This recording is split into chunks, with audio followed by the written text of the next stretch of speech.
Science communicators are supposed to take the messy, intimidating world of research and make it simple, inspiring, sometimes even beautiful. Lately, though, a new type has taken the stage, the Contrarian Science Communicator. They're not your typical cranks. They are polished, charismatic, and fluent enough in real science to hook you. They even host giants like Roger Penrose and Leonard Susskind. At first glance, it looks like a renaissance of accessible science. But look closer, and you see the sleight of hand, a performance that mixes credibility with contrarianism, with science itself caught in the crossfire. Nowhere is this clearer than in the little subculture orbiting Eric Weinstein, with Sabine Hossenfelder, Brian Keating, and Kurt Geimungal in tow. I haven't seen such novel ideas from a single person, ever. And I don't know if anyone else will tell you this, but what you've done is remarkable, man.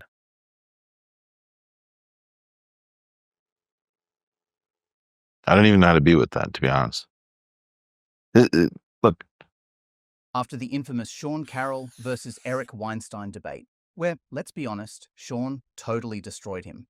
Sean, first of all, how dare you? Second of all, if you're going to go by the standards of the Sabina quickly jumped in with a video, rushing to defend Eric Weinstein. According to her, physicists are apparently super scared of Eric, and his theory is as valid as any other physics ideas out there. I've never heard anything about. In any case, I think what's really happening here is that a lot of people who work in the foundations of physics are very afraid that Eric is exposing how rotten their entire field is. This is why they're trying hard to discredit him. But the truth is that Eric's idea isn't any better or worse than all the other crap they're working on. The only difference is that he hasn't wasted as much of your tax money on it. No, Sabina. Physicists aren't afraid of Eric Weinstein. If anything, it looks like you're afraid of Timothy, the one person who put forward a serious scientific critique of Eric's work. Instead of engaging, you blocked him on Twitter. Nearly 3 years ago, he even published a guest post on your blog, a post that has since vanished. Fortunately, the internet has a memory, and the archive still exists. In the past, we've criticized both Sabina and Eric on this channel. The response was telling: heavy hate and dislikes on the Sabina video, praise on the Eric one. Now that Sabine is defending Eric, it'll be interesting to see where reactions land. One of Sabina's worst accusations is calling theoretical physicists scammers stealing taxpayers' money. That's not just a normal critique. It's absolutely disgusting behavior. The problem with Sabina and others who thrive on criticizing others is that they just don't have the depth they think they do. They're so blinded by their own narrow perspective that they can't see anyone else's. Sociologically, though, it's interesting to observe how social media is reshaping public perceptions of science. Those who go against the establishment turn out to be the least willing to be challenged themselves. Scott Aaronson nailed this dynamic on his blog. If you don't know him, he's one of the leading quantum computing researchers. Here are the key sections from his blog relevant to us. Basically, he argues that the burden of proof is on whoever is presenting the new idea, and the burden is especially high for fields that are well established. On YouTube, the situation seems to be reversed. Here, the establishment faces a near insurmountable burden. Instead, anyone challenging it wins by default. Sabina's suggestion that thinkers like Penrose, Hawking, or Witten are somehow clueless is ridiculous. Grown up criticizing string theory for its lack of verifiability, and that in order to achieve the energies needed to test it experimentally, you need an accelerator the size of the Milky Way. What are your responses to those critiques? Well, string theory is certainly not a well-established theory. It's not like the standard model of particle physics or like Einstein's theory of gravity. String theory is the framework in which humans have been able to imagine how quantum mechanics and gravity can work together consistently. It's a long-term speculative enterprise. We only understand aspects of it even after decades of work. Personally, I think that having discovered how quantum mechanics and gravity can work together consistently, it's our duty to explore it more. If string theory had not been discovered, I personally think that I would not have tried to discover something like it, because I would have had no idea where to begin in reconciling quantum mechanics and gravity. But it's kind of unnatural to ignore the fact that there's an extremely rich theory that people actually have discovered that can make this work. And it doesn't just make it possible for gravity and quantum mechanics to work together, but it forces them upon you. If you start trying to use string theory to describe a quantum theory that you think maybe doesn't have gravity, gravity is literally forced upon you because of the way it pops out of the equations. So it's extremely unnatural not to notice this and not to take it seriously. That doesn't mean it should be everybody's cup of tea or that everybody should work on it. With that said, though, I've noticed that, generally speaking, the critics don't seem to try very hard to work on a competing theory or to suggest one. Sure, maybe they're lost in the math, but that brutal, rigorous math is exactly what lets them glimpse structures and truths the rest of us can't even begin to see. For Sabine, unless you're Einstein, Shannon, or Turing, you're just another grifter wasting tax money. She tweets that mainstream physics is just so broken that we might as well pull the plug and cut off its funding entirely. This attitude isn't just wrong, it's damaging. It removes public trust in science and discourages young people from pursuing the hard sciences. Dave Farina from Professor Dave Explains channel interviewed 6 real physicists to get their take on these YouTube's science critics. Out of the group, 2 voices are especially worth listening to: Michael Peskin and Nicholas Warner. Professor Peskin has worked as a particle physicist for over 5 decades and is widely recognized for his graduate-level quantum field theory textbook titled An Introduction to Quantum Field Theory. By any standard, his career dwarfs Sabine Hossenfelder's. And Peskin doesn't chicken out. He says flat out that Sabine lacks a big picture. And worse, she's never even worked as a particle physicist. Yet she feels qualified to tear down the field. She's written papers about particle physics. And in particular, she's written a lot of papers early in her career about the possible appearance of black holes at the LHC and their ramifications.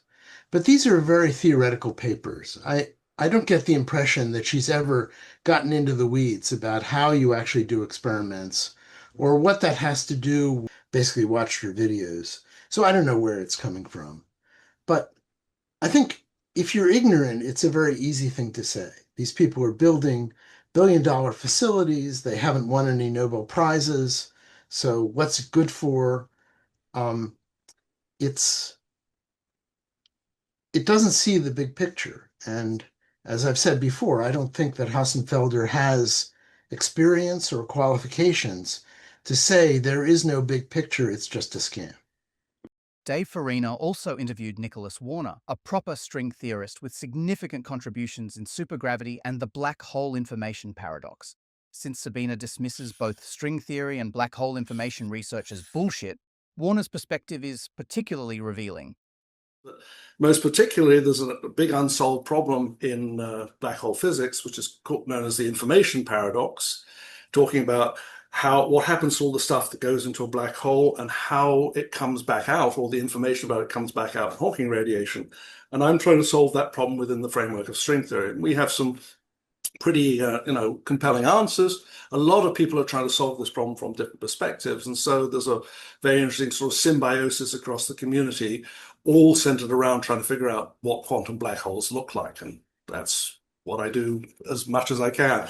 But also, with string theory, there are always spin-off technologies, and so therefore I also pursue some of those through an interview with Sean Caroll, and I watched this guy.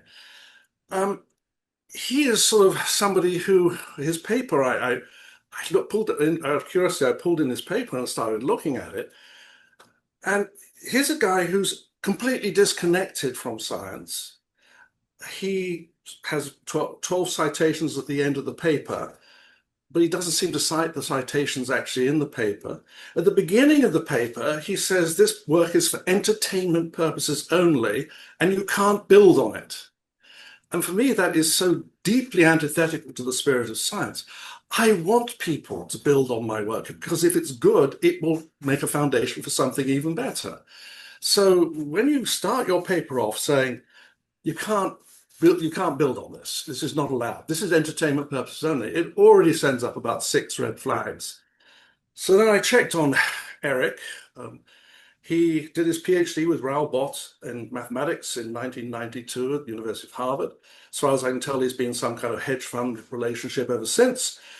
He has, on this INSPIRE database, which is the sort of gold standard of particle physics, he has one paper, which is his PhD thesis, which was written in 1992, and it has exactly 0 citations. So here's a guy who seems to be completely disconnected from the world that I know, and perhaps from the world of particle physics.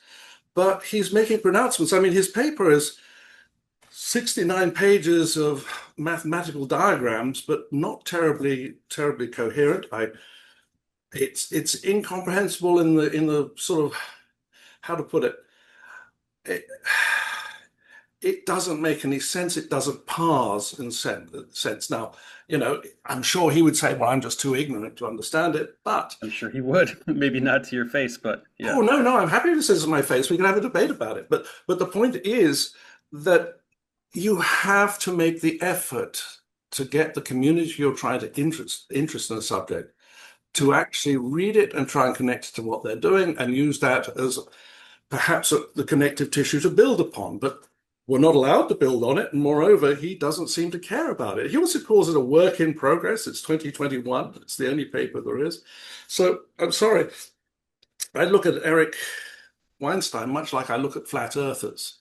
Flat earthers build this entirely separate society. They have their own conferences. They have their own universe in which they operate, and they talk to each other. And but wow, have they got some misconceptions? And so this is one of the problems of the sort of this sort of field, that they're able to disconnect themselves from the sort of establishment, or more precisely the foundational science that we learn in graduate school, and just write some stuff that they expect everybody to bow down and think they're a genius, and the stuff just doesn't make sense.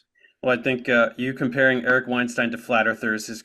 I've watched quite a number of her videos, some of them on just science. I watched one recently on the Andromeda paradox, and it's just nice science, nicely explained. She is a good storyteller, but sometimes the stories she wants to tell are driven by a desire to tear things down rather than build things up, I think.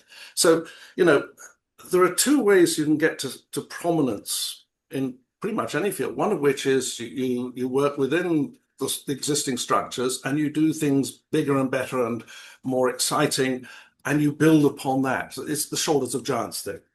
But the other way you can get to prominence is you trample everybody else down. You drag them down to your level. And so, again, going back to Eric Weinstein, watching him on the video, he was with Sean, and his entire shtick was to drag or try and pull Sean down to his level and make equivalences between him and Sean. And to some extent, Sabine is tearing down of not just string theory, she's talking about now all of science funding as wasted money. Yes. I mean, the easiest argument for a general audience about what science funding is all about is it's like a form of venture capitalism. Actually, it pays off better than venture capitalism. Let's go back again to Sabine and Eric. Sabine has built a reputation for giving so-called no-nonsense scientific critiques. I've always been more the kind of person who said, I think that's bullshit. Her own relationship with Eric Weinstein is quite complicated. Previously, she claimed that she had looked deeply into Eric's theories and found them to be bullshit. She has debated with Eric before, where she disagreed with him. Well, first, maybe let me make a comment about what Eric just said. You complained that there has not been any substantive discussion about geometric unity. I think that's because no one has any idea what you're talking about in the first place. I think you're severely underestimating the communication problem. You have to work much, much harder on that. And yeah, I watched your lecture, and I think that among the 500,000 people who watched your video, I'm probably one of those who have a pretty good starting point in understanding what you're even talking about, and even I only have a very vague idea what you're even up to. And so let me then come to your question about... But here is the twist. After the infamous debate of Eric versus Sean, Sabine uploaded a video titled, "Physicists are afraid of Eric Weinstein, and they should be." In the video, she claims that she had never looked into Eric's theory of geometric unity. So what is it? Did you or not look at Eric's work? He wrote up some notes about it, Physicists were not particularly impressed. I never looked into this in any detail because I'm not interested in unification ideas and I think it's a waste of time. This is just an example of how Sabine keeps committing such fallacies, presenting two incompatible positions. On the one hand, she wants to play an honest critic on scientific matters, but she also wants to claim that Weinstein and his bandwagon deserve credit for being contrarian. We had previously exposed this tendency of hers in our previous video. The exact nature of this fallacy is called Motti and Bally. What is even more shocking is how both Sabine and Eric constantly try to shut down anyone who exposes them. Here is a part taken from Timothy's blog. Basically, Eric tried to block the podcast episode of Timothy and Eigenbro's channel where they discussed Eric's theory. In the Clubhouse debate, both Eric and Brian Keating refused to speak against Timothy's arguments, even invoking references to misogyny, rape jokes, and foreshan. Sabine herself blocked Timothy from Twitter and even deleted his guest blog post. In her video, she keeps labeling the theoretical physics community as hypocrisy and a scam by equating their work with Eric's geometric unity. But then, Eric's only one person who wrote up some notes. If he had wasted some millions of tax money on hiring postdocs and writing papers about it, then he could have easily papered over these shortcomings. She keeps labeling academia as communism and constantly demands a refund from academia. Well, her wish is fulfilled.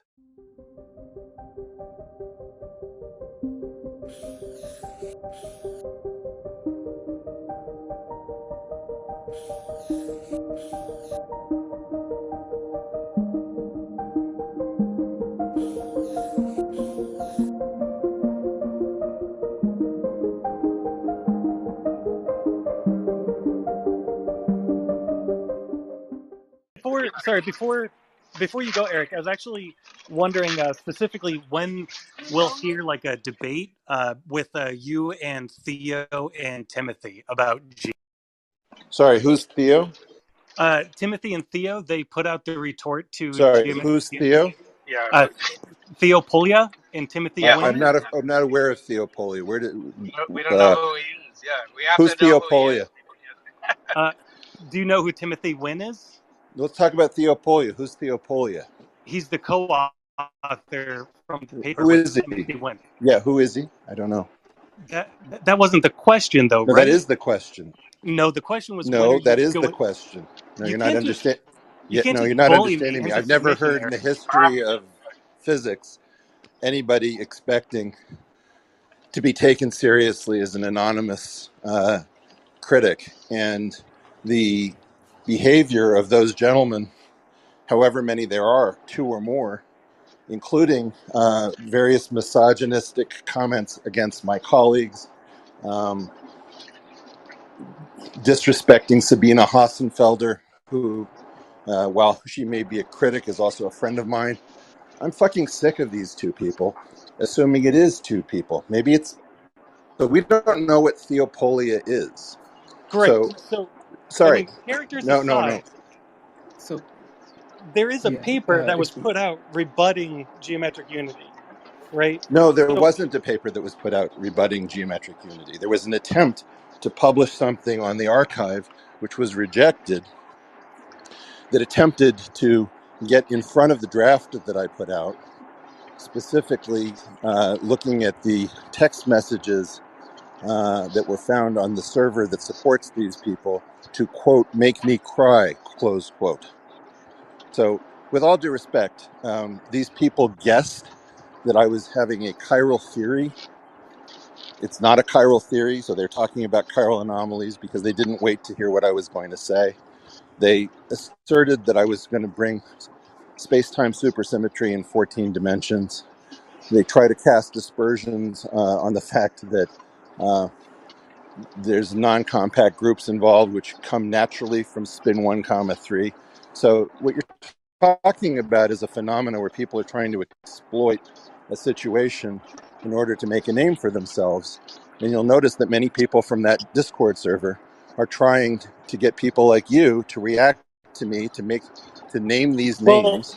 No, because you're not. I'm going to mute you if you don't keep it up. All right, you're muted now. I think you're not understanding what I'm saying. Standards, and we don't allow anonymous people to pull bullshit like this, and we don't allow people in general to go around making a name for themselves by being obnoxious, misogynistic, manipulative. It's fucking enough. And this isn't very high quality critique. So my feeling about this is we can talk about this some other way, but the key feature of this little drama is to try to get me to mention their server. And the whole way it got started was the people on an informal server that was set up for me, that we should not tolerate bad behavior in our colleagues. And so when server kicked out a bunch of these people, you got something like, the archive meets 4chan. And 4chan doesn't have a future in science. May I jump real quick, please? Actually, I'm kind of irritated. Like Right, I'm here I on stage understand. with people. Yeah, but like, I don't want to be subjected to this. Okay, can I just say a couple of things really fast, though, please? Yeah, but I'm about to go walk my dog, so. Which I strongly support because dogs are literally the best things in the world. But so first, I didn't actually know who they were until after I tried to read your paper, and I tried to parse through and understand what you were talking about with the Sheob operator stuff, and and then I found out who they were, and then I found out that there was no discussion between, and there's been no like private or public. I haven't heard of any way of coming back and arguing against their critique. And I'm not saying that it's them in particular. I don't care about Who's these stupid. Theopolia? No, you're not understanding me yet. I'm not putting up with misogyny, I'm talking about the and I'm math, not Eric. putting up, I'm not putting up with threats against my family, and I'm not You putting up shouldn't. with any of the stupid shit that server engages in. Capiche? Great. Am I I clear? agree, Eric. I agree. You should not be subjected to any character assassination. You should not be subjected to threats. That's bullshit. I think we can all agree with that. I'm talking strictly about the No, I'm mathematics. talking strictly, and I said something to you. Rape jokes aren't funny. Are we clear? Who thinks they're funny? I agree. That server. Great. So they shouldn't be listened to. But there's No, still a I don't mathematical deal with that problem. server. You're not understanding me repeatedly. I don't deal with people from that server. Okay, then just talk to me about your theory and I want to know if there's so is there going to be a follow-up? That's the first question. I mean, I'm following it up. Right. So I'm really looking forward to this because so first of all, I think that alternate theories are great.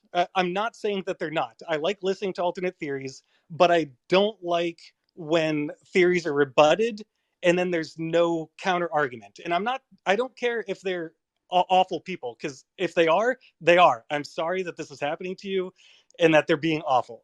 I'm really sorry for that.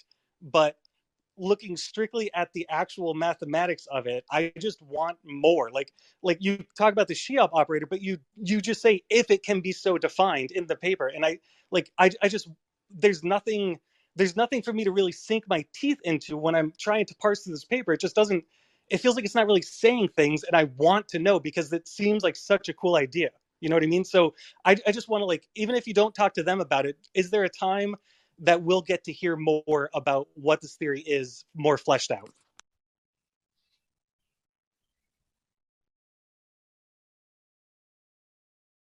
Well, if Eric's gone silent, Yeah, I'm back. Sorry. there's Brian. Great. Yeah, I was in the mountains. Yeah, actually, the title of the room is "Let's Talk About Physics." So I really want to stick to physics, and I want to make sure that we do have enough time to get to questions about physics. So let's move into that domain and stop talking about squabbles and so forth. I think Eric's been on record enough about this. We don't need to really go through it. It's talking about 4 months worth of discussions. Look, I'm just going to be very clear about this. There are a bunch of sick people on a server having a lot of fun, making fun of Sabine Hassenfelder, myself, anybody, women that I deal with, misgendering the hell out of people. And this server that I'm talking about got started because I wasn't going to tolerate any of that bullshit on my server. So now you've got PhDs who think that 4chan is the wave of science in the future. And I don't think I could be more clear about this. Rape jokes aren't funny. Doxing isn't funny. Threatening people's families aren't funny. Misgendering people isn't funny. Misogyny isn't funny. And fuck this shit. So Joseph, thank you for, with all due respect, I'm interested in having conversations about differential geometry and quantum field theory. I'm not interested in empowering a bunch of freakish people to be badly behaved and threaten my family. Period. The end. Great. Yeah. I strongly support Eric. He's gone, but the point was his paper is about physics, right? It's a theoretical, like it's a mathematical physics paper, and like Right. So Joseph, you asked him if he's going to debate this one guy who's real. no. That's right, Brian. That's not what I was saying. Is not debate. Like, if he doesn't want to debate those two people, that's fine. Whether they're even two people or not, that's fine. But like, the paper itself is still a paper, right? I mean, we live in the scientific world, and there's been no rebuttal to the critique of his So work. here's what happened, because they actually contacted me and they tried to troll me into it and Lex Friedman into it, and they copied us, and anyway, and Joe Rogan was involved. They wanted to get on all of our podcasts and have. It's clear that so there's legitimate scientific criticism, which I think you are in favor of, and that's fine. I think you can propose that. People for a long time were saying, "Oh, Eric didn't propose anything. He hasn't written anything down. It's just nonsense. He just goes on Rogan's show or Brian's podcast or Lex Friedman and just says all this stuff." Then he published in the sense that it appeared on the archive or in PRD, right? So it's on a website, it's on a server. You have to go and submit your email, or you can find it somewhere, or you can get it on the interview I did with him. But so it's not that, and neither is their paper, Echo and Tim. That's not published, right. But so is there something legitimate there? Yes, there's some legitimate criticism there. But I think what happens is, if I say to you, Joseph, you know what? You're a piece of crap, and you're a shit. And oh, by the way, you're teaching the way you teach Newtonian mechanics there in Louisiana. That is, you should really be using like the MKS units. Like, there's something legitimate there, but the minute you do something, it makes it very hard for me to take seriously what you're saying, even if there's legitimacy to one out of the four things that you're saying. So Eric did release, after their paper, so to speak, came out, he released this write-up of GU, which people were complaining since 2013 do, and he did promise on my show that he would release, and he did on April Fool's Day, and then people said it's a joke and you can't take him seriously. So anyway, it's legitimate. He's, it's been a month since he put this out. I think he's gonna, he is responding. He is talking about serious issues, but I think he is not obliged to respond in his mind, and I can't read his mind, but I think he's perplexed more, not by their reactions to what, to the shortcomings of his theory before it was written down by him, Joseph, but rather to the lack of attention that his paper has received. Now, to that, I don't know. Can you still hear me? I'm driving still. Yeah, you're good. Okay, so I've responded to him as a professional professor of physics for 17 years. I've said to him, man, I love you, but you know what? I've never had a paper just get through publication after submit. Actually, it happened once. I never submitted a paper, and it was just like, oh, this is brilliant, accepted, no revisions needed. It happened once. I've written 212 papers. Never happened except that one time. So I said, Eric, I love you. I'm going to help you out any way I can. You have to defend the hell out of your paper. I can't speak in more forceful language because I got one of my kids in the car. You have to defend your paper. You have to go on the offensive with your paper. You have to, submitting it is the first step. You have to go and go out there and promote it like you're selling a book, but it's not just selling it, because if you believe in it and it's accurate, you have to go out there. You can't just expect because you built a better mousetrap that the world's going to come to it. I believe there's truth in GU. I don't fully understand all of its intricacies, but I believe that he has to go on the offensive, and he needs to do that and not wait passively for the world to beat their way to his door. And I've told him this, and I'm working with him to do that. He's going to hopefully come and visit me again, as he has. He has a standing position here at UCSD as a visiting position. So I'm working with him, But this is not an orthodox way of doing things, but we're not in orthodox times. And he views this as a mission that he's on. So I think it's a sore point, that particular result that you brought up, and to frame it like, are you going to debate them? I think that is certainly something that triggers. But I think he's done a tremendous amount. It's been a month since this is out. Don't forget.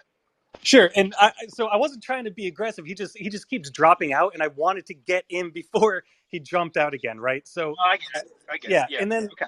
Yeah. like I totally understand. Like there shouldn't be character assassinations in this realm anyway, right? Like we're all scientists, we all mess up constantly. Like it's a fact of life, and we need to like do our best. But my question is like that's just the thing though, is that if like it feels like he's touting the theory, but the theory doesn't have content yet.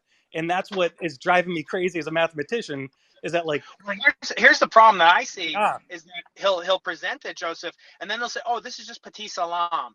And I'm like, well, nobody's saying like Abdus Salam wasn't a good physicist, right? Like in other words, they'll either say it's simplistic, it's been done before, or they'll say he's giving no detail. Choose one, guys. You can't say that it's been done before, and simultaneously say it lacks mathematical rigor, or it's SU5, or it's SO10. Like you got to choose it. By the way, I'm just an experimentalist. I'm a simple experimental cosmologist, right? So look through it, see if like if you do see it's I get these comments in my YouTube channel whenever he's on.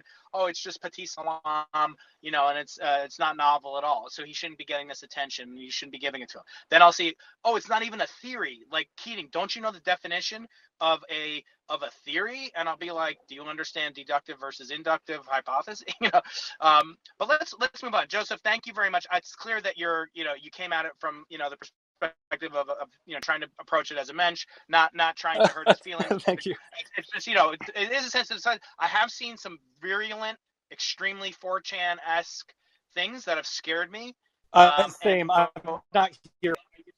What's that? Same. I'm not here for it. I just no. I care about the mathematical. Yeah, nobody in this room is. So yeah, let's get some more comments from people. And